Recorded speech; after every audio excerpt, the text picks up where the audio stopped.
yampaye icyo nasabye. And now God gave me what I prayed for. uri mu minsi ugiye guhabwa icyo wasabye. You are in the days you are going to receive what uri you ku prayed kwezi for. ugiye guhabwa ibyo This is wasabye. the month you get what you prayed for. uyu mwaka utari warangira ugiye guhura n'icyo Before wasabye. this year ends, you receive what you prayed for. aya mezi abura ngo umwaka urangire. These 2 months remaining, uku kwezi kutari kwasoza. before the end of this month, numva mu gutwi kwanjye hari ijambo rivanga I ubuhamya can bushya. hear in my ear that there is a new numva mu testimony. gutwi kwanjye hari ijambo rivanga ubuhamya bushya. I can hear a voice kora mu that there kiganza is cya a new mwene se umubwire ngo hari testimony. ubuhamya bushya. Tap your neighbor and tell them that there is bitangarize a new mwene so ngo testimony. imana ikuremeye ubuhamya bushya. Tell your neighbor that God has created a mubwire new ngo imana testimony. ikuremeye ubuhamya bushya. Tell him that God has created a new ubwo testimony. wari ufite The testimony you ugiye had gukomezwa n'ubwo imana iremye. is going to be valued by what God has ubwo created. wagendanye iminsi myinshi That you moved with for a long bwari time. bumaze gusaza. It was aging, it was becoming old. remerwa ubundi mu izina rya yesu. Let new Remerwa testimony ubundi be mu izina rya created. Yesu. Let it be Remerwa ubundi mu created izina for rya you Yesu. in the name of Jesus. remerwa ubundi mu izina rya yesu. Let it be created for you in the name of Jesus. reka nsaba umushyitsi ahaguruke. Let's ask our visitor to Bamutuzanire. stand up, and she's ushered. kaba mutuzanire. Let Reka her be bamutuzanire. ushered in.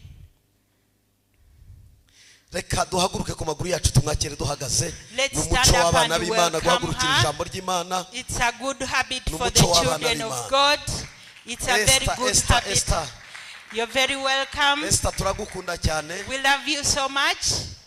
uri umukozi w'imana mwiza. You are a servant of God. uri inshuti yanjye n'itorero muri rusange. You are a good friend. reka bamushyire mu gifaransa ngira ngo nibwo abasha kuzuba. Anasema sana kupenda sana. Sada mwakoresheje urufaransa. Igiswahili nicyo kiza kuba cyane. aracyumva. Okay. noneho nibyo nari ndimo mvuga nti turamukunda cyane. Ndio anasema sasa tunakupenda sana. turakwishimira. Tunasikia tunajisikia uhuru hapa. Imana igufiteho umugambi ukomeye. Na Mungu iko na ahadi kubwa sana juu ya maisha yako. amasengesho wasenze yari Maombi yenyewe uliombaka ya 3 jours Mungu aliyasikiaka. Imana arayumvisha. Mungu aliyasikiaka. ugiye kuba muzima iminsi yo kubaho kwawe. Unataka kuwa mzima maisha yako, unataka kuwa mazima siku zote za maisha yako. ugiye gukorera Imana utanga ubuhamya bw'uko wari wararwaye ariko warakize. Unataka kupata témoignage ulikuwa unaumwa sasa hivi unashapona. ingingo zawe zose Mwili wako wote Mungu ashaugusa, ashafanya kazi. kandi Tena Imana irambwira ngo ijwi ry'Imana. Mungu anasema sasa sauti ya Mungu rigiye kukugenderera mu. inataka kuendelea sana. Imana irashaka kugukoresha mu. Mungu anataka kufanyisha mu haute dimension. hari amafaranga ugiye kwakira menshi. Piko franga unataka pokea mingi sana. ugiye kuyoherereza. Unataka kuna kuyapatia. Uwiteka azaguha umugisha. Mungu atakupatia baraka. Turakwishimira. Tena tunakupenda sana. uri inshuti yanjye. Asema kwa rafiki yangu. Komeye. Asema nguvu. Ejo bundi sinabonye uko tuganira. Sikuonaga vile utaona muda wa kuongea. Ariko umunsi ndagufite. Lakini leo niko pamoja na wewe. Amen. Okay. Reka dushime Imana kubwe duhagaze. Tunashukuru Mungu. Tunashimama sisi wote. muhaguruka.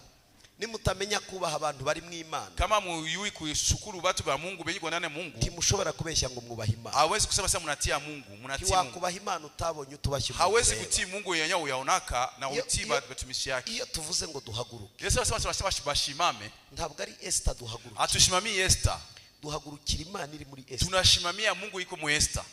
Uherekera ntiharagaragara Imana mwiza. Angiza zamani ationaka Mungu mu dunia. Ariko twabonye Imana. Akishona Esther mu Mungu mu Esther. Iyo ubashye umukozi w'Imana ubashye Imana. Mungu mutumishi wa Mungu unashukuru Mungu. Munyemerere rero duhagaze. Ngoya muitikie sasa tushimame. Dukomere Imana mashi. Tupigie makofi Mungu sana. Tupigie makofi Mungu sana. Imana iguhe umugisha. Ubarikiwe sana. Umwanya ni wawe. Wakati ni wako. Ubutumwa numva bwari bunyuze no kwanga Imana ituremeye ubuhamya. Ase nilikuwa nasema témoignage Mungu anatucree témoignage ya mupya. Imana iguhe umugisha mwinshi. Amen. Amen. Mungu akubarikie sana.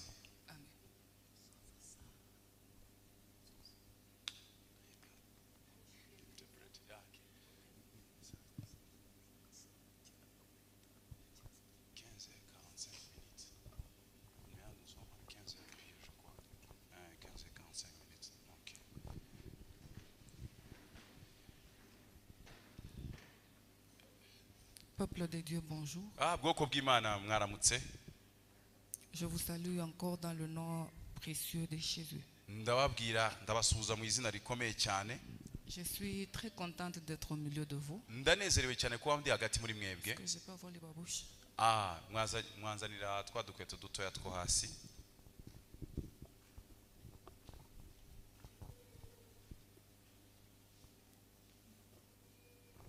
Je prends ceci pour être un peu souple. Ndashaka kugira ngo namatero dukweto kugira ngo numve ntabangamiwe. Numva ntabangamiwe mvuge Que Dieu neza. nous bénisse. Kandi Imana ibaho umugisha. Je bénis beaucoup la présence de Dieu en ces lieux. Ndashima Imana cyane ku cyubahiro cy'Imana kiri hano hantu. Je ne cesserai chaque jour de dire merci Kandi nzahora mbivuga igihe cyose ngo mwakoze. à l'ange de l'église. Kandi kubw'umushumba w'itorero. Ce n'est pas facile ces derniers temps Ntago byo byoroshye rimwe na rimwe avoir le moment et le temps de parler de la part de Dieu kuvuga uhagarariye Imana avec une personne que tu n'as jamais connue, kandi ari umuntu utarigeze umenya que tu n'as jamais vue, kandi utigeze ubona qui ne même parle même pas ta langue. kandi ataruvuga n'ururimi rw'igwanyu. Que Dieu le bénisse. Kandi Imana iguha umugisha mushumba. Je suis fier de lui. Ndakunezerewe Et mfite réellement, ibyishimo je l'aime aussi. kandi nanjye ndagukunda n'ukuri. Cet homme, c'est un homme de Dieu. Uyu mugabo ni umugabo w'Imana. J'étais en train de méditer la nuit hier. Nijoro naro ndatangira gutekereza. Réellement, vous avez un homme de Dieu bien Ni ukuri mufite umugabo w'Imana mwiza et qui craint Dieu. kandi umugabo utinya Imana. Évitons les blablabla. Reka twereke ko amagambo Chez nous au Congo, il y a beaucoup de réalités. twebwe iwacu muri Kongo hari ibintu byose, hariho ibintu biteye ubwoba, Beaucoup de réalités. hari ibintu biteye ubwoba. Et si Dieu vous donnait un père, Niba umugabo rero Imana ibahaye qui umupapa sait gérer la pensée de Dieu, ubasha kubana n'Imana, malgré la prophétie qui est en lui, niba uretse n'ubuhanuzi buri il a muri we, le goût de partager aussi la pensée de Dieu. afite n'ubushobozi kugira ngo basangize icyo Imana Ce n'est pas yamubwiye. facile. Ntabwo byoroshye. L'église ne grandira jamais par la prophétie. Reka nkubwire, itorero ntabwo ryakura ku buhanuzi gusa. L'église n'est pas basée sur la prophétie. Itorero ntabwo rishingiye ku buhanuzi gusa. Une église qui est basée sur la prophétie, Kandi amatorero ashingiye ku cette buhanuzi église ne sera pas stable. ntabwo azashobora kuba ari Il hamwe. suffit seulement le jour que tu ne leur prophétises pas. Igihe utazaba bagihanura Ils ne sont plus là. bo bazasohoka, Ils sont en train de suivre ne fût-ce que le vent, bazahora bajya inyuma y'imiyaga, en train de suivre le vent comme ils emportent. bazajya bahungabanywa C'est comme ça n'imiyaga. que tu vas te retrouver avec des fidèles Uzasanga ufite abakristo qui ont 5 prophètes dans le usanga téléphone. bafite abahanuzi babahanura Il y a bagera le kuri prophète batanu, pour lui. Chaque jour, il a son prophète qui prie pour lui. ugasanga afite umuhanuzi buri munsi umuhanurira, Quand il a tel sujet, kandi wasanga afite ikibazo c'est tel prophète qui prie pour akavuga moi. ati uyu nguyu niwe wagishobora. Quand j'ai tel problème, Yagira ikindi il kibazo y a tel prophète qui prie akavuga ati pour moi. uriya niwe Et je vous wagishobora. dis, église, Ndababwiye ngo torero, ça c'est une malédiction. ibyo ngibyo ni umuvumo, C'est une ni malédiction. umuvumo. Nous ne pouvons pas avoir deux pères spirituels. Ntabwo dushobora kubona ba data babiri b'umwuka. Impossible. Oya ntibibaho. Nous en avons vu de toutes marques. Twabonye abantu Je batandukanye. crois peut-être vous n'êtes pas encore comme ça. Mwebwe ntabwo ndibaza ko mu Mais Rwanda je mutaraba prierai gutyo. à ce que Kandi ndasenga vous ayez confiance totale dans votre Père. muzagira Si icyizere réellement gihamye tu muri as so. confiance en lui, Mu niba mudafite icyizere, ton Dieu directement vient ton Dieu. ni ukuvuga ngo nimugire icyizere, Directement Imana son izaba Dieu Imana devient ton yawe, Dieu. izaba Imana yawe. Directement. Ni ako kanya J'étais en train de voir quelque chose sur maman. nareho ndabona ikintu kuri wa mubyeyi madame wa pasiteri. Quand je suis entré, Igihe ninjiraga et je me suis dit, Seigneur, qu'il fasse grâce. navuze ngo Mana, Imana imuhe ubuntu. J'ai vu une maladie que l'ennemi voulait encore déséquilibrer le couple pastoral. Nabonaga hari uburwayi umudamu agiye kurwara, Mais j'ai entendu la voix de Dieu qui me dit, ariko numvise ijwi ry'Imana rimbwira ngo je me suis souvenu. ni ukuvuga ngo Je me suis souvenu ndaje. de ce qu'ils font pour moi. Okay, ndaje J'ai vu un cancer au niveau du sein. nabonaga kanseri ishobora gufata ibere. Ça va commencer comme de la blague. Byari gutangira nk'imikino, Oui. Il va commencer à se plaindre. ugahita uvuga ati aka kantu Ça de la blague. uko bite bize Si je nk'imikino, me sens mal, ni ukumva umerewe nabi, je ne me sens pas bien. ntabwo niyumva neza, Et ça devait s'aggraver. ariko bigakomeza Je vois, bikura. on était en train de me dire 3 mois devait être Ni beaucoup. ukuvuga ngo mu mezi atatu byari kuba bifashe indi ntera, On allait parler d'autre chose. kandi byari kuba bivuga Mais ibindi le bintu, Dieu de ces lieux, ariko Imana il a refusé. yabyanze. Il m'a dit non, Yavuze ngo no, cela n'arrivera pas. ibyo ntibizabaho, Cela n'arrivera pas. ibyo ntibizabaho. La deuxième des choses que Dieu me dit, Ikindi kintu cya kabiri Imana, l'ennemi a cherché comment déséquilibrer cette œuvre. Imana yashatse kugira ngo ihungabanye uyu murimo Il a w'Imana, cherché comment déséquilibrer cette œuvre. yashatse ukuntu ihungabanye uyu murimo Et w'Imana, il continue même à chercher kandi iracyashakisha comment Satani est-ce qu'il va déséquilibrer ni cette gute yasenya œuvre. umurimo w'Imana. Mais il me dit, il est là. Ariko Imana yambwiye ngo iri hano, Il est là. Imana iri aha. Et ce que vous êtes en train de vivre pour l'instant, Ibyo murimo muracamo iki gihe ce n'est que le début de les grands moments que Dieu est en train de préserver pour vous. Après, je reviendrai l'année prochaine. Je ne crois pas que je vais retrouver ce que je viens de voir. Ce que je viens de voir. Pour mieux sauter, deux fois il faut reculer. Pour mieux sauter, deux fois il faut reculer. Ne vous dites pas que cette œuvre m'a déçu. Non. Vous avez un Dieu puissant, un Dieu fort. Vous savez les genres de chrétiens que Dieu vous a donnés. Lorsque Dieu me parle, c'est presque pareil chez nous. Où vous avez les chrétiens qui veulent eux, que toi tu crains, toi tu les cherches. Donc ils veulent eux t'orienter. Lorsque toi tu te lèves avec ce que Dieu veut, ce peuple part. Je vais interpréter bien. Ni ukuvuga ngo itorero ukuntu rimeze ati niwacu niko rimeze ati abakristo b'iki gihe barashaka kuyobora umushumba. Umushumba akaba yayobowe n'Imana yatangira kuvuga iby'Imana yamutumye. Abakristo ati ibyo nitutakuyobora twe turigendeye. Un peuple très capricieux. Il suffit seulement que tu reproches une personne. Deux fois, on a peur de leur dire la vérité. Il suffit seulement que tu reproches une personne. Il rentre en arrière. Il se retire. Et le temps est arrivé. Mais je vois cette œuvre prendre une autre tournure. Même les gens qui sont partis. Je ne le dis pas pour vous flatter. Reviendront. J'ai vu les gens qui sont partis revenir. Revenir. Et c'est Dieu lui-même qui va aller toucher les cœurs. Là où ils sont partis, ils reviendront avec un témoignage.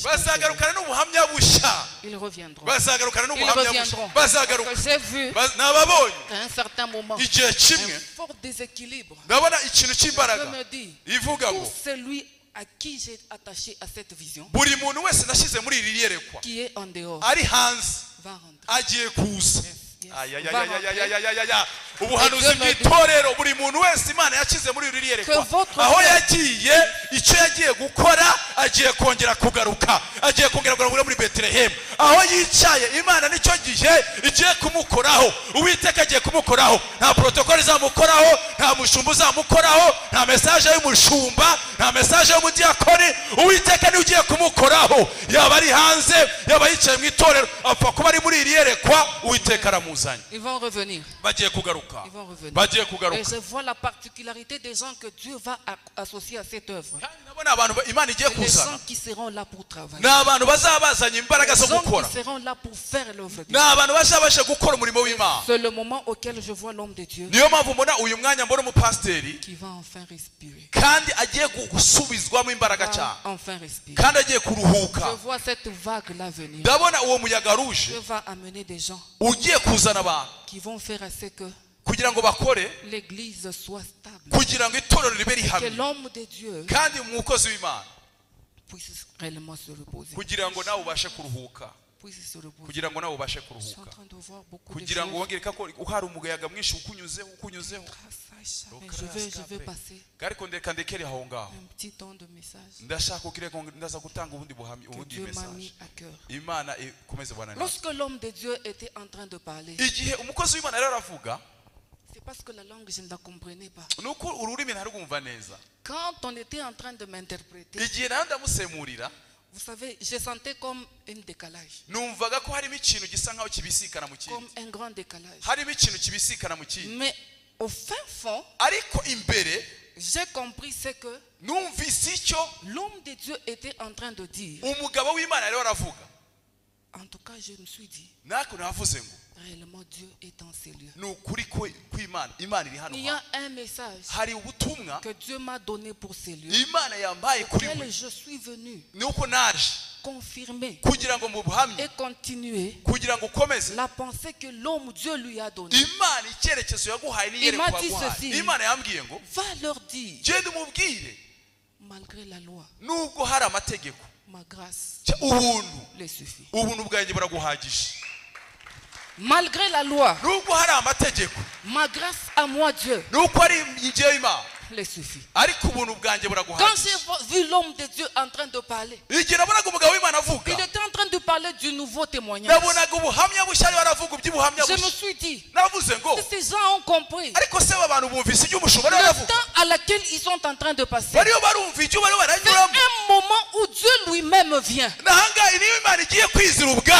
un nouveau vent. C'est un moment où lui-même il descend.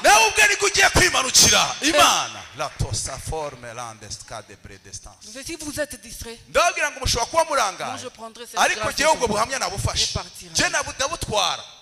L'homme de Dieu était très loin. Il a fait comprendre avec des langages bas, trop bas, afin que tout le monde puisse comprendre et saisir la pensée de Dieu. Maintenant je vais répondre à l'homme de Dieu. Comment est-ce que Anna a eu l'enfant? Comment est-ce que cela est arrivé? Malgré la loi qui a été établie, la grâce était là. Papa, la grâce est là pour faire l'impossible en sérieux. Tout ce qui a été impossible, je suis prêt proclamer à ce peuple. Il m'a envoyé vous dire, sa grâce vous suffit. Nous allons lire la Bible. Nous allons lire Esther, le chapitre 2.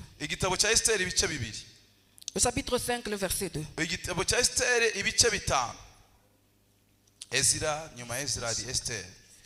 Chez nous, quand nous lisons la Bible, on se tient debout.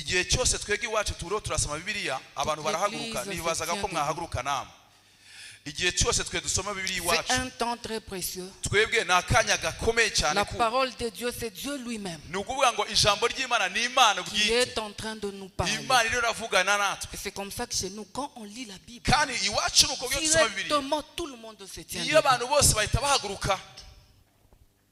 Esther chapitre 5, le verset 2. Le verset 2. Reka dusome igitabo cya Esther ibice bitanu ku murongo wa kabiri. Aha haravuze ngo umutwe w'amagambo Esther ararika umwami na Haman. Umurongo wa kabiri. Nuko umwami abonye umwamikazi Esther ahagaze mu rugo, Esther amutumaho. Umwami atunga Esther inkoni y'izahabu yari afite mu ntoki. Esther aherako yigira hafi akora ku mutwe w'inkoni. Continue. Amen. Okay, amen.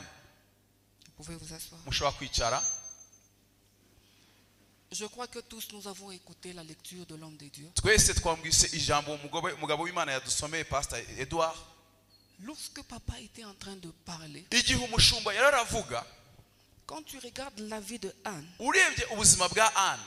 vous savez, quand la grâce vient, la grâce auquel je suis venu parler à ce peuple, quand la grâce vient, elle ne vient pas pour les choses faciles. Elle vient lorsque nous nous butons vers l'impossibilité, vers les choses impossibles à l'œil physique, impossible de se faire à l'homme. Amen. Pour Esther, l'histoire est longue. Peut-être qu'on vous a déjà parlé de ça à plusieurs fois. Mais la Bible me dit, Esther s'est retrouvée debout quelque part. Et la manière dont il a scié son temps et son lieu a fait directement à ce que les yeux de son mari puissent la voir. ni ukuvuga ngo ahantu Esther yisanze cyangwa yari ahagaze byari bimworoheye cyane ko umugabo we yamutera ijisho akamubona. Quelle est la position auquel tu as dans l'église?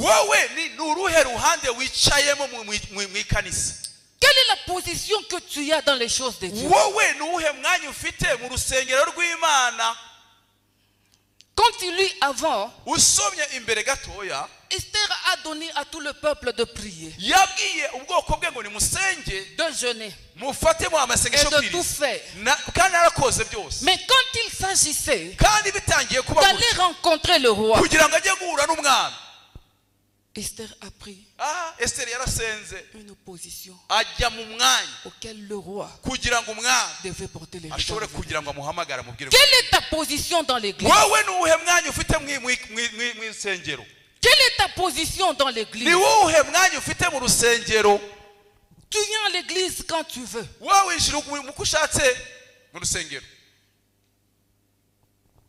L'église n'appartient pas à Pasteur Edouard. Cette œuvre appartient à Dieu. Le Dieu qui passe par lui. Esther avait une position qui a fait que le roi. Quelle est ta position? Et quand tu continues, par rapport à cette position, lorsque le roi lui a vu, le roi lui dit, Esther debout dans la cour, elle trouva grâce à ses yeux. Notre façon de nous positionner attire la grâce vers nous. Attire la grâce vers nous. Lorsque tu regardes, donc Dieu était en train de nous parler de Anne. Anne n'avait pas n'importe quelle position. Ce qui a fait attirer à Anne l'enfant, c'était la position auquel Anne a pris. Quelle est ta position? Quelle est ta position?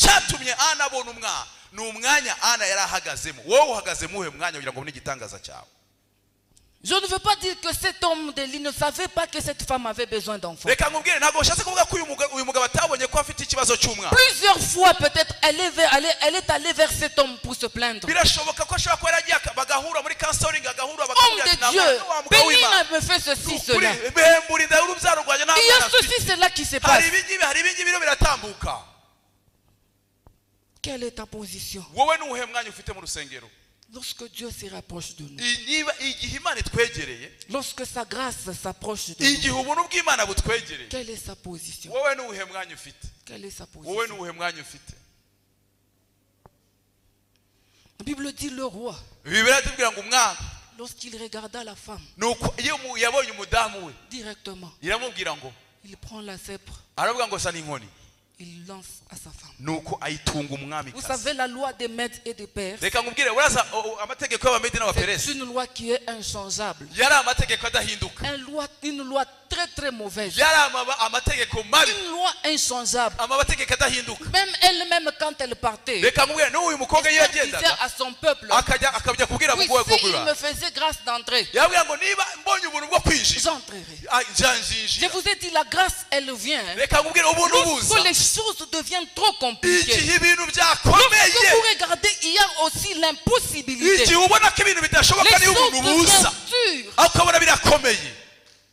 Les choses deviennent dures. Igihe ibintu bikomeye bw'umuntu buza, Esther abwira ubwoko bwe, arabwira ati ni ukuri kwinjira nzinjira, ariko musenge amasengesho kugira ngo ubuntu bw'Imana umwami nambona ampe favor yo kwinjira. Kubera ko Anne, c'était plus. Tous ces jours ici, elle priait. Tous ces jours ici, elle cherchait la face de Dieu. Mais cette position-là, ce jour-là, a fait bouger le ciel.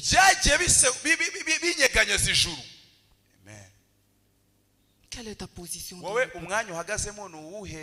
Lorsque Dieu descend en cellule, comment est-ce que Dieu te trouve? Parmi les gens qui sont en train de parler de mal pour l'homme de Dieu, les gens qui sont en train de parler de mal pour la femme du pasteur, les qui sont en train de mélanger. Quand ils sont ici, ils sont bien. C'est un frère et une sœur en Christ. Mais lorsqu'ils sortent seulement, ils portent une autre part. Quelle est la position auquel Dieu t'observe, ainsi que la grâce puisse tomber? Tu peux te dire plusieurs fois, je vais dans la présence de Dieu. Moi, depuis 88, j'ai cru.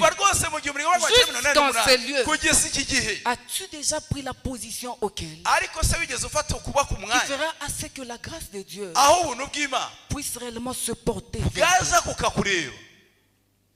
ushobora kuvuga ngo gena nakijwe 1988 kugeza n'ubu ngubu ariko se uri mu mwanya nyawo iri juru riramutse rikugendere ryagusanga muri gukora igitangaza. J'avais un problème de maternité. Nari mfite ikibazo cyo kutabyara. Un problème sérieux. Kandi cyari gikomeye. Très sérieux. Cyari gikomeye. J'ai dit autrefois, je crois c'est ici. Ndibaza ko iyi nkuru nigeze kwivuga ahangaha. Pour avoir les enfants. Kugira ngo mbone abana. Moi pour moi c'était pas facile. Twege ngiye ntago byari byoroshye. C'était pas facile. Ntago byari byoroshye. Maman, tu ne vas pas tomber malade. Ntago uzarwara. Tu ne vas pas tomber malade. Ntago uzarwara. Cette association, maintenant même que je suis en train de parler, est en train de se disperser. Tu ne vas pas tomber malade. Cette œuvre, vous allez la témoigner. Vous allez la témoigner. Quand tu pries à Dieu, il me dit, il a votre dette. Dieu, lui, il a votre dette. Dieu a votre dette. Dieu a dit qu'il a votre dette. Il n'a pas encore fait. Il n'a même pas encore commencé. Ce qu'il va faire de vous. Ces gens-là, j'entends, ils ont cherché seulement la colère de Dieu.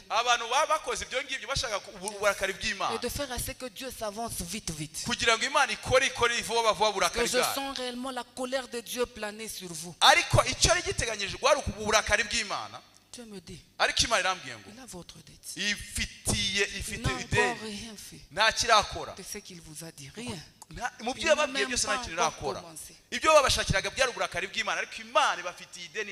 êtes toujours en train de passer de l'école en l'école. Je vois l'école arriver à sa fin. L'école arrivée à sa fin. Je ne viendrai pas de très loin pour venir vous flatter, non. La première des facilités que vous verrez, Dieu va ouvrir le finance. Dieu va ouvrir le finance. C'est la première des choses que Dieu fait. Ce qui a été difficile pour eux pour faire, j'ai vu la main de Dieu les visiter. Je vois la main de Dieu les visiter avec beaucoup d'argent. Tu ne sauras même pas nous dire comment est-ce que c'est venu. Parce que je vois cet homme changer tous les meubles de sa maison.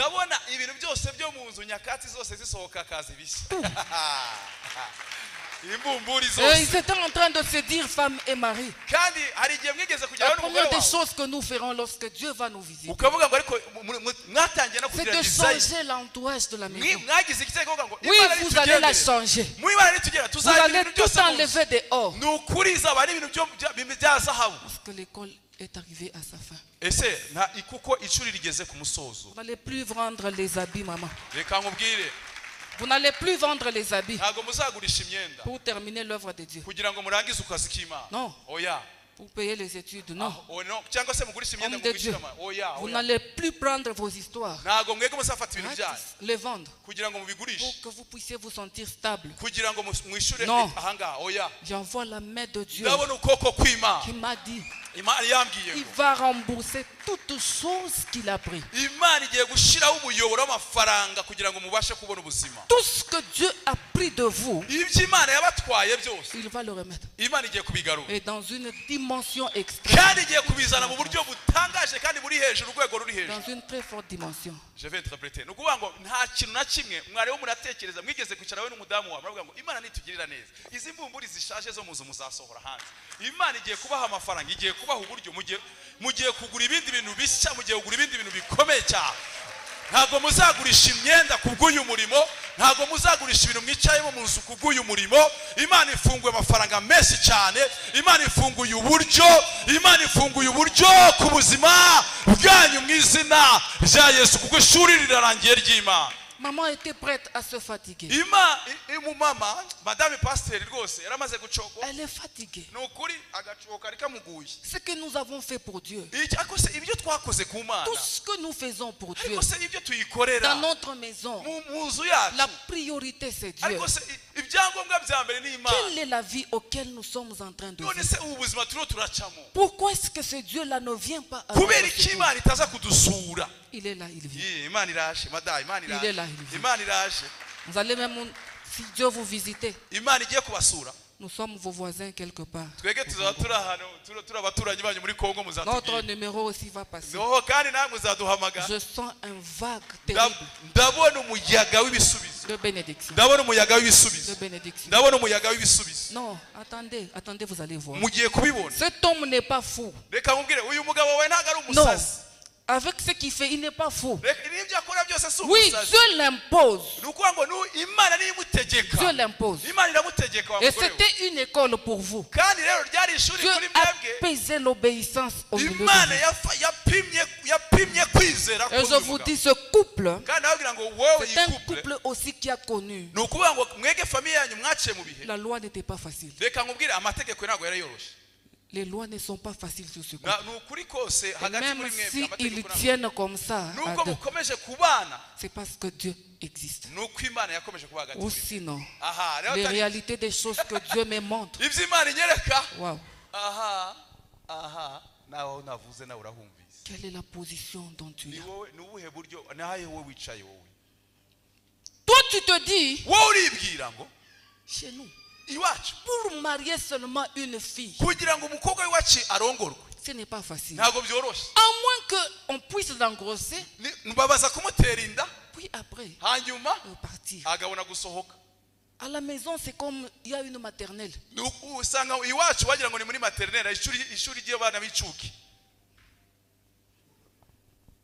Quelle est la loi qui est en train de peser sur vous? Quelle est la loi? Je sens une forte puissance aujourd'hui. Forte puissance.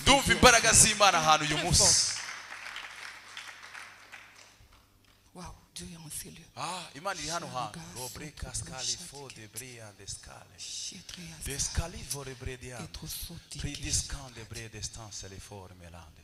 Quelle est la loi qui pèse?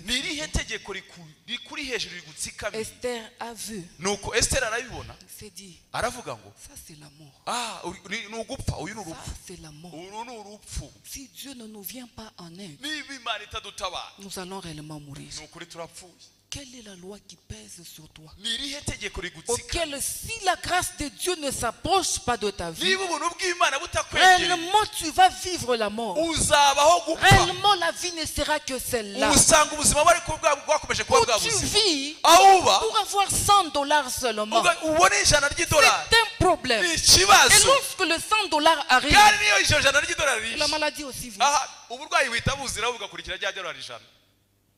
ugasanga ubaye ubuzima niba ubonye ibihumbi ijana hahita hagurukira indwara umunsi wabibonye ugakurikira bya bihumbi ijana. Mais aujourd'hui, ariko uyu munsi il m'a envoyé me dire Imana yanyohereje ngo que abwire sa grâce, ubuntu bwa la grâce, ubuntu bwa elle est plus que la loi que vous voyez.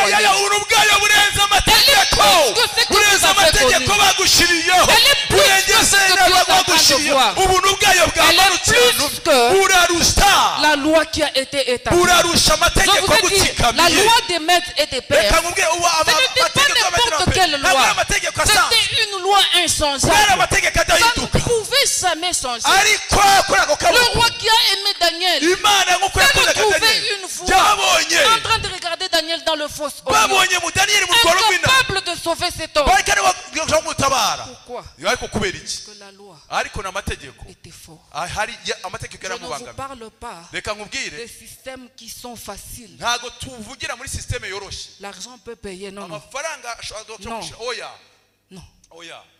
Je ne vous parle pas des choses auxquelles tu peux appeler ton oncle qui est directeur quelque part. Il va finir. Non. Je ne vous parle pas des choses auxquelles ton père est un médecin, il pourra te traiter, tu guéris. Je te parle de l'impossibilité.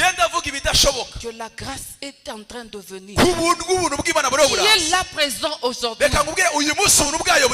pour nous sortir. Moi je suis la première à sortir.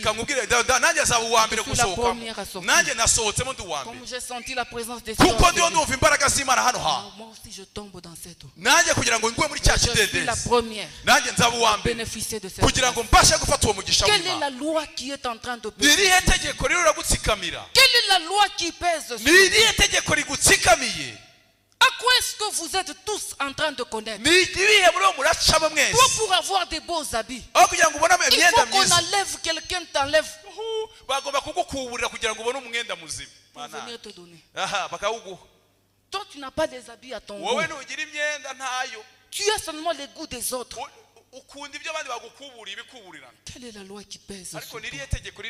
Aujourd'hui, la grâce de Dieu va changer les choses. Aujourd'hui, la grâce de Dieu va changer les choses. Ce qui a été impossible pour l'homme, impossible pour Dieu. Si en ces lieux vous servez un Dieu puissant, si réellement Dieu est ici en ces lieux, qu'il change les choses. Pas l'année prochaine, pas le mois prochain, pas l'année prochaine, non, pas la semaine prochaine. Ce soir même,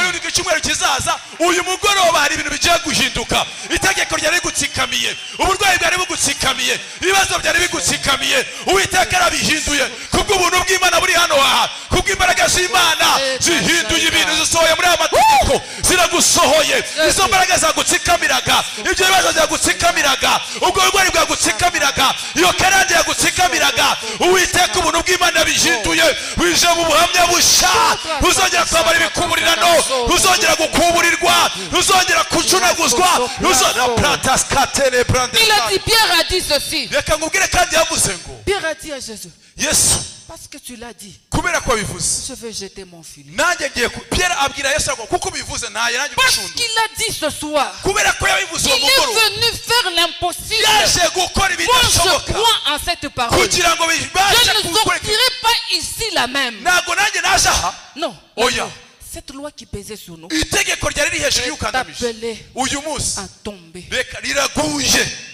Itegeko ryatuma udashaka riraguye, itegeko ryatuma kutarya neza riraguye, itegeko ryatuma wambara ibikurano riraguye, itegeko ryatuma udushaka utabaneza radasata ari jewe natera. Haleluya! Itegeko ryatuma gutabona akazi riraguye, itegeko rya karane ryari hejuru riraguye, itegeko ryatuma gutajya imbere riraguye. Uyu mugoroba si umwaka utaha, si icyumweru kizaza, uyu mugoroba avuga ngo uyu mugoroba il est là au milieu de nous. Il est là au milieu de nous. N'attendons pas que le feu puisse tomber. N'attendons pas que le feu puisse tomber. Nous avons un Dieu qui vit dans sa parole. Lorsqu'il dit, il le fait. Nous n'avons pas de bagues magiques. Nous n'avons pas de mouchoirs magiques auxquels je vous jette un mouchoir.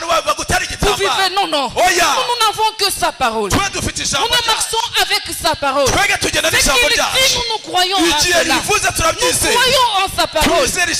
Réellement, il va changer nos vies. Il va changer nos vies. Je vous dis, j'avais un problème de maternité. J'ai eu ma première fille pour que je puisse avoir mon deuxième fils. J'ai fait ça.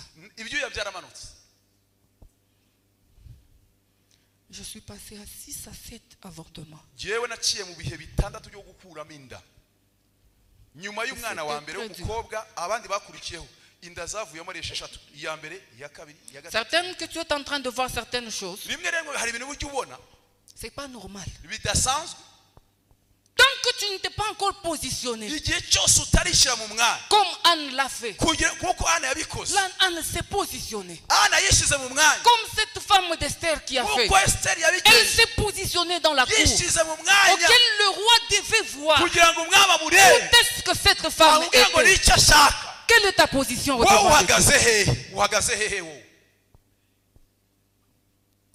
Après 3 mois, nyuma y'amezi 3 la grossesse ne devait que partir. igihe cyose yatwitaga byagera amezi 3 inda yavagamo. Après 3 mois, yatwita amezi 3 inda ikavamo. après 3 mois. nyuma y'amezi 3 inda Et ikavamo. c'était comme ça tout. nuko abo bana batandatu bose nuko Et bagiye c'était bataha très douloureux. kandi byarambabazaga cyane Très très douloureux. byarambabazaga cyane. Moi je devais passer seulement par nagombaga la guca curettage. igihe Et même cyose si on force comment, igihe cyose nanyuraga mu bubabare bwitwa toujours passer par le critage curettage. kandi murabizi critage abadamu ukuntu bakuramo umwana wapfuye ukuntu bibabaza. Quelle est la loi qui est en train de ni irihe bouger? tegeko riri hejuru rigukandamije? Dieu m'a fait grâce. imana impaye ubuntu Après une forte prière, nuko ndangije gusenga j'ai eu mon deuxième fils. imana imuhunga. Mais je veux te parler d'une impossibilité ariko Dieu nakubwira qui ibidashoboka a dépassé ma tête, ugasanga qui a byakimutse dépassé même le médecin. L'homme de Dieu a dit, uyu mwuga w'imana nous yavuze allons porter des témoignages. mugiye guhabwa Ils ubuhamya vont faire à ce que le premier kugira ngo ubuhamya bwa mbere soit aussi valable. bushobore gukomera no kwa imana Moi, ikuremera je ubuhamya suis bwa un kabiri. sujet de témoignage. nanjye kandi Moi, je suis un ndabutegereje sujet de témoignage. ndabutegereje. Et de l'impossibilité kandi même. mu bidashoboka oraba santaria mantos korebre de sa. J'étais en train de chercher cette photo-là, je ne l'ai pas vue, malheureusement. nariyo ndashaka ifoto yanjye ariko sinayibonye. Je ne sais pas, Camille, tu as les images Kami où niba ushobora kubona iyo foto on m'a opéré. ukuntu bambaze C'est resté à la maison. yasigaye mu rugo. Si nous trouverons encore grâce à venir, nitwongera kandi kubona ubuntu bwo kongera kubana namwe nzabereka nous ukuntu vous bambaze montrerons cela. nzabibereka. Moi, j'ai été opéré jewe barambaze 8 fois. inshuro 8 8. inshuro 8 inshuro 8 8 fois. inshuro 8 Quand je te dis igihe mbikubwiye certaines choses, rimwe na rimwe positionne-toi. wowe ibasha kwishyira mu Ce mwanya soir, kugira uyu Que mugoroba la grâce de Dieu puisse t'impacter. dufite ubuntu bw'imana bugiye Que la kugukoraho. grâce puisse t'impacter. ubuntu bw'imana bugiye kugukoraho 8 fois. inshuro 8 8 fois. inshuro 8 Et à ma énième opération, noneho NM oui, 8e 7e. ku nshuro ya 7 bambaga À ma 7e opération, ku nshuro ya 7 bambaga non, je crois, oui, à ma 7e opération. yego ndabyibuka neza ku nshuro ya Non, à 7 ma 6e. ku nshuro ya 6 C'est le temps que je découvre nibwo namenye ko que je n'avais plus d'ovaire. namenye ko ntafite ovaire buriya mu kinyarwanda ni iziki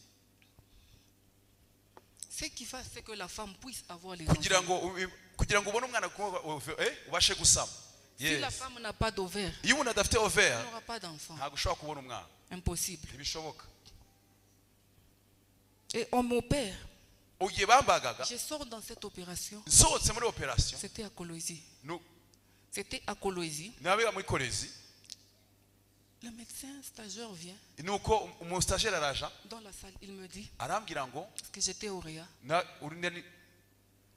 qui t'avait ôté les ovaires? ninde muntu wagukuyemo ovaire?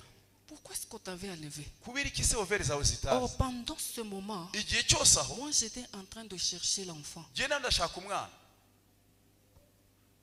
Je ne sais pas sur quelle loi auquel tu fais face. sinzi itegeko rero uragutsikamira. Je te dis pas les choses auxquelles naciye mu bintu l'homme peut trouver solution. umugabo adashobora kubona Non. igisubizo. oyo Aujourd'hui, il est descendu, lui, Dieu. uwimana yimanukiye ubwayo. Jésus est en ces lieux yesu ari aujourd'hui hano hantu pour les choses impossibles kugira ngo yesu akore ibidashoboka bibishoboka aux yeux des hommes. mu maso Des y'abagabo. choses impossibles. ibintu bidashoboka Lorsque j'ai sursauté pour lui dire, qu'est-ce que tu me dis? Il a fait semblant de dire non, non. Non, il n'y a rien. Il a fui. Mais j'avais saisi déjà. Mais dans les plusieurs opérations que j'ai eues, il y a l'une des opérations où on avait ôté. Sans me dire. Et ça m'a créé beaucoup de troubles. Beaucoup de troubles dans la... Beaucoup.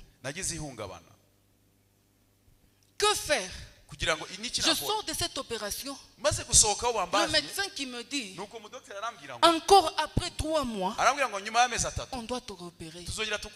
Parce que ton utérus là n'est pas bon. Il se fait que peut-être tu étais en train de faire un cancer. Et c'est comme ça qu'ils ont coupé. Parce que nous voyons ton utérus a un problème. Nous devons refaire après 3 mois. Enlever l'utérus. Parce qu'il n'y avait personne qui devait décider. Ton mari n'était pas là pour décider. Et c'était compliqué. Très compliqué. J'ai regardé encore 3 mois pour entrer dans la salle d'opération. Ce n'était pas des petites opérations. C'était des opérations où je devais m'endormir. Du ventre du début jusqu'à la fin. On ouvrait le ventre. Lorsqu'on était en train de l'ouvrir, je devais vous donner mes photos. Malheureusement, je ne les ai pas ici. Vous pouvez voir les intestins. Comment est-ce que le ventre est? Le ventre d'une personne. Malgré cette loi, l'utérus était malade. Malgré cette loi, je n'avais pas d'ovaire. Dieu ici que nous voyons, deux fois il ne nous répond pas facilement. Il veut encore faire quelque chose plus que celle que toi-même tu es en train d'attendre. Il suffit d'être dans une bonne position. Lorsqu'il vient, que sa grâce te touche.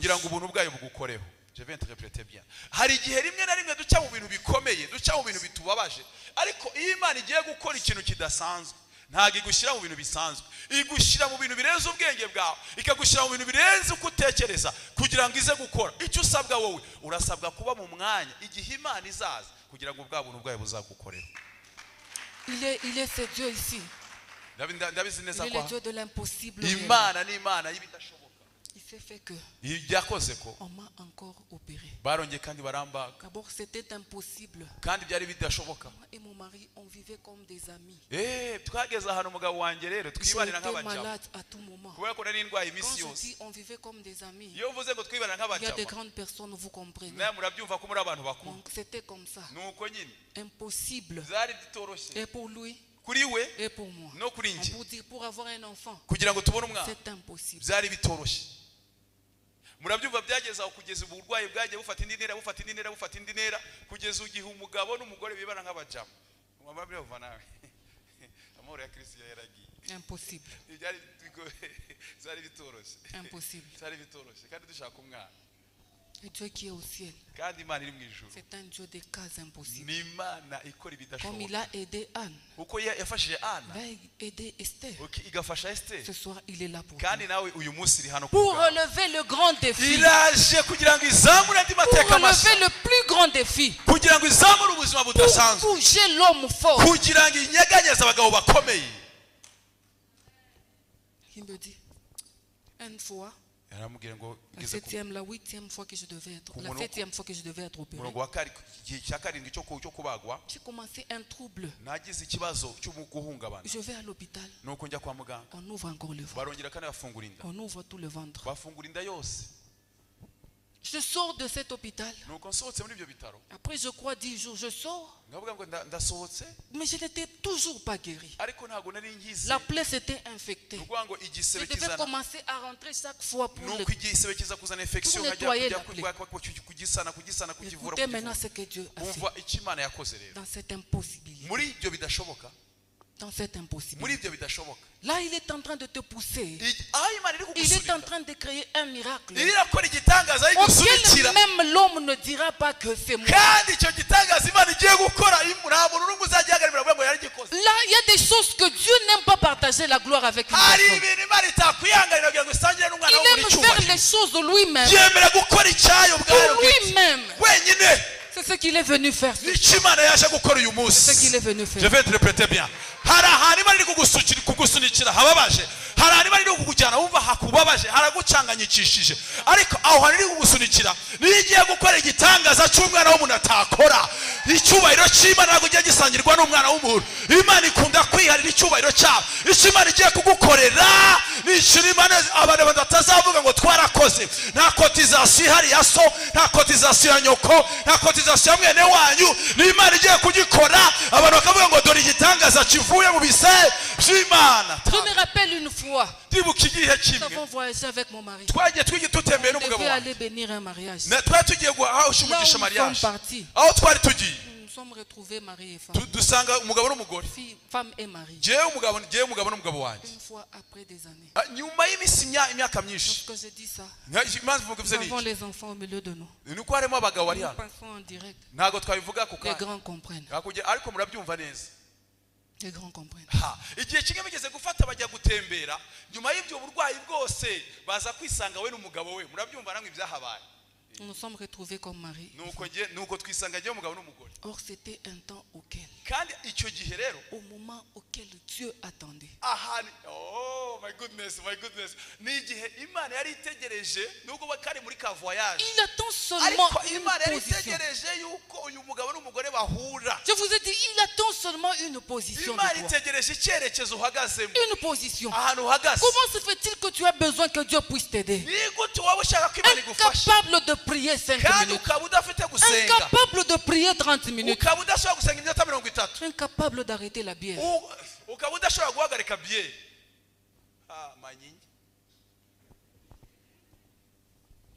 Nous avons besoin que nous puissions changer de position afin que réellement sa grâce puisse nous impacter et que cette grâce puisse transformer les choses impossibles. Les choses impossibles. Je sors de l'hôpital, je vais à la maison. Lorsque j'étais à la maison, c'était encore plus compliqué. Je ne mangeais pas. À tout moment, je ne faisais que vomir. La plaie était tellement longue. Ça faisait tellement mal. Impossible de croire à quelque chose d'autre. Moi je me disais ça c'est maintenant la mort. Un jour là, tel que je te dis, lorsque ça te dépasse, fais ce que Esther a fait. Fais ce que Anne a fait. Prends la position la plus idéale. C'est se mettre à genoux. C'est se mettre à genoux. Une position qui est idéale. Plus que toutes les positions possibles. Plus que toutes les positions possibles. Je me suis retrouvé en prière. J'ai dit à Dieu, je suis passé dans tout. Mais cette fois-ci, fais-moi grâce. De la sorte à ce que je puisse percer ton mystère. J'ai dit à mon mari, Dieu me dit, cherche un test de grossesse. Mon mari, il va, il cherche, il revient avec. Et lorsqu'on a fait le test, c'était positif. Impossible d'avoir un enfant. Chose grave. Même celui qui m'avait opéré, c'était le professeur. Ce n'est pas un docteur, mais un professeur dans la gynécologie. Un professeur. Il n'a pas su voir qu'il y avait un fœtus dans mon ventre. Lorsqu'il était en train d'ouvrir le ventre, j'ai pris des produits compliqués. Des produits compliqués. Mais la fœtus continuait à vivre.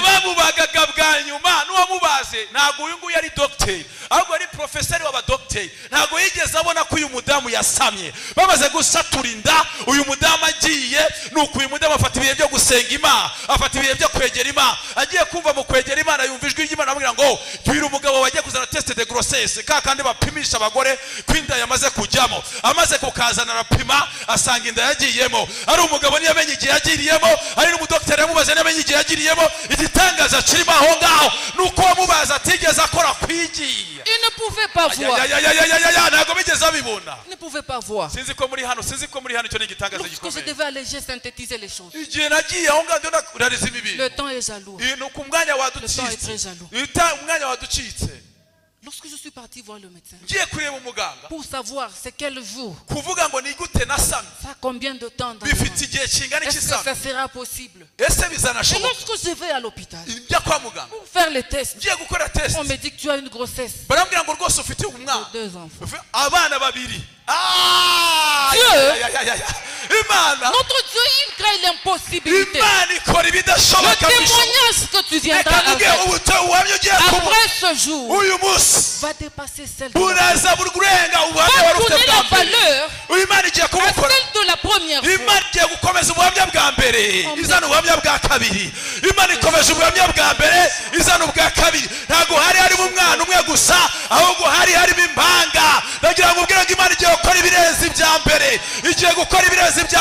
ari wowe wahaguruka ku maguru yawe ukakira igitangaza akira igitangaza Imana igukore akira imbaraga z'Imana zikumanukiye akira gukorwaho n'Imana akira kugererwa n'Imana Imana iragusuye ikoze ibidashoboka ibikoze ibishoboka. Il crée l'impossible aussi pour toi. Ikoze ibintu nawe ikoze ibintu bidashoboka. Il crée les chemins impossibles pour toi. Ikoze itanziza ibidashoboka ku buzima bwawe. Je me suis retrouvé avec une grossesse. Kube nisanga mfite des chemins. 2 bébés dans un ventre qui était ouvert avec des produits compliqués et la plaie était toujours là. Je me disais comment est-ce que ces enfants vont grandir, comment est-ce qu'ils vont grandir, dans quel ventre ils vont-ils grandir. Lui qui a créé l'impossible est capable de se frayer un chemin afin que sa grâce puisse faire les choses. Je crois que le temps est jaloux. Je suis encore là. Je suis encore là. C'est Dieu là. Il n'échoue jamais.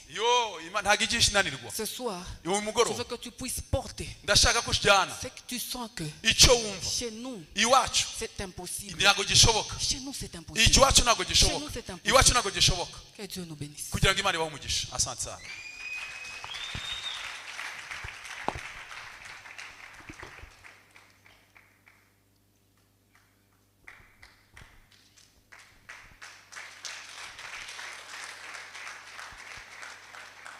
Reka dushimire Imana cyane cyane cyane cyane. Reka duhaguruke ku maguru. Duhaguruke ku maguru yacu. Let's stand up. Hari umuntu wizeye ko iri jambo ari irye? Is there anyone who believes in this word? Fata ituro ryawe dushimire Imana. Get your offering so that we may thank God. Fata ituro ryawe dushimire Imana. Get your offering so we thank God. Tugiye gutanga ituro ryacu dusoza. We are going to give our offering as we come to the end. Ariko mbabwiza ukuri. Let me tell you the truth.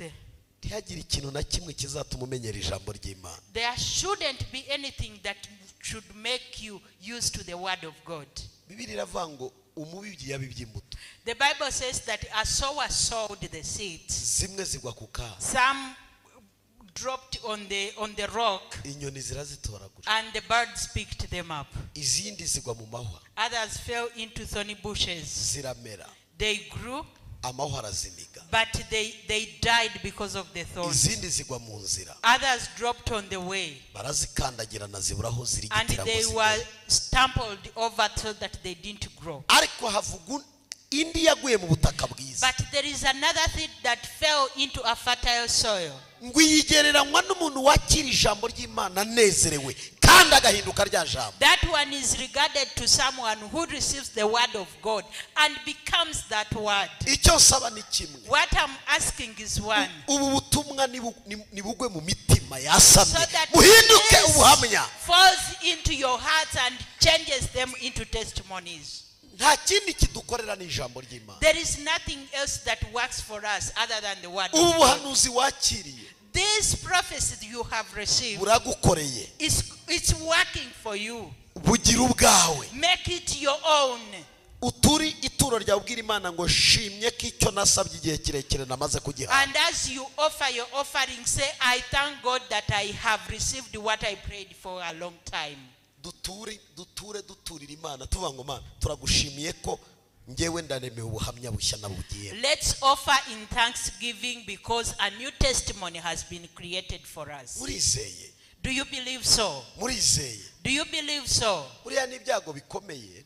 It's really a bad thing. Iyo umuntu yamenyerewe ko bagomba kumukora ku mutwe no ku maguru no ku mugongo no ku magu kubikora ni byiza ariko n'ibyago iyo ari byo wamenyereye gusa. It's bad when you're used to be touched upon and prayed for.